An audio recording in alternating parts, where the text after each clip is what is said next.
not nearly as proliferant, but I've still seen and been around to see what I've done. Gangs were everywhere in Chicago.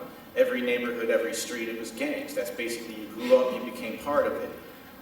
Hip-hop emerged in Chicago in around 1982, 1983, and with hip-hop came an outlet for a lot of us to kind of separate ourselves from the gangs.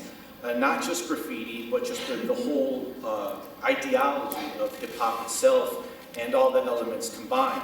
Graffiti is probably the least respected, but one of the most important of all the elements of hip-hop. We're basically the advertising mechanism behind the music and the shows and so forth.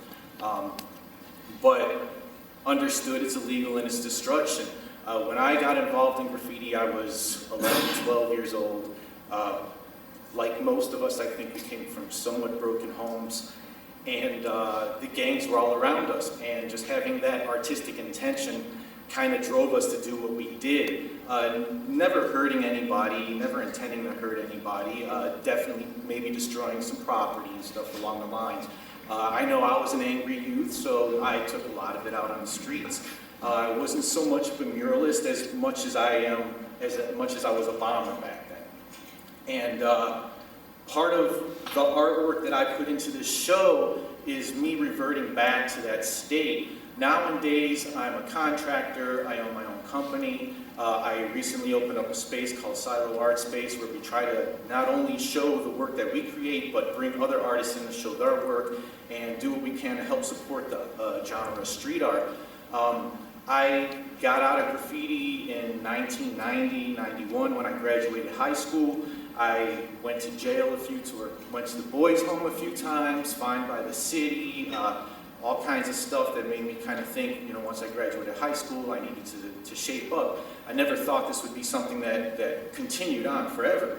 I went to the military, I served in the Marine Corps in the 90s.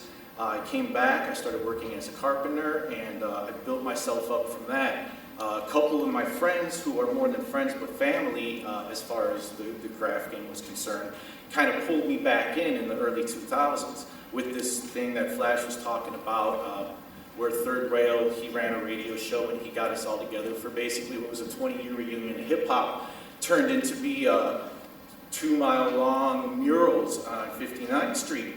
And from that point on, I think we've all been kind of painting together and doing things since then. The older of us who have had the opportunity have done a lot to try to help the community and help the younger kids. We understand ourselves. Growing up, we didn't really have, I didn't have the opportunity to just go to art college. My family couldn't finance it. My school that I came from wasn't where I was going to be getting any of those grants or anything. We learned our art on the street, and we taught ourselves. I do the same in life with carpentry. I taught myself carpentry. I didn't go to school. I learned it from being in the field and working on it.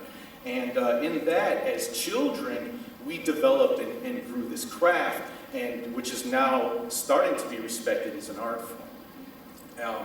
So I think the show is a great opportunity for us to be seen on another standard, and all the levels of the different artists that participate. A lot of us have gone into the fine art realm. A lot of us still like to stay on the underground realm. There's pros and cons across the board of blowing up or keeping to yourself to maintain your credibility within the genre, or to blow up and not lose your credibility within the genre for the sake of selling yourself out for your art.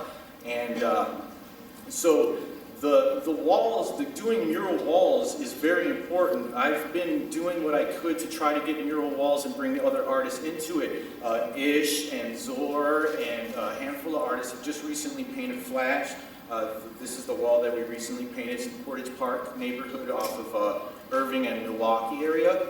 And in that, I did a lot of work with the aldermen and the arts district to try to get them to understand that, first of all, nobody was being paid for this. This is something that we all did out of the love for art. We financed ourselves. I find it really hard to put an artist to work, extra duty, proposing something to get feedback that whether or not it's accepted and redo it, especially when they're not getting paid for it.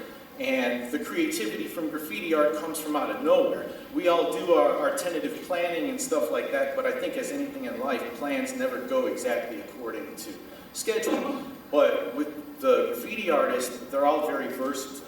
And when you put us together on something, we can all create beautiful creations. And it's a little hard to kind of pre-explain or even explain it after the fact of what it is, where it came from, why it is what it is. It's more of just appreciating the beauty of any abstract art that you would see.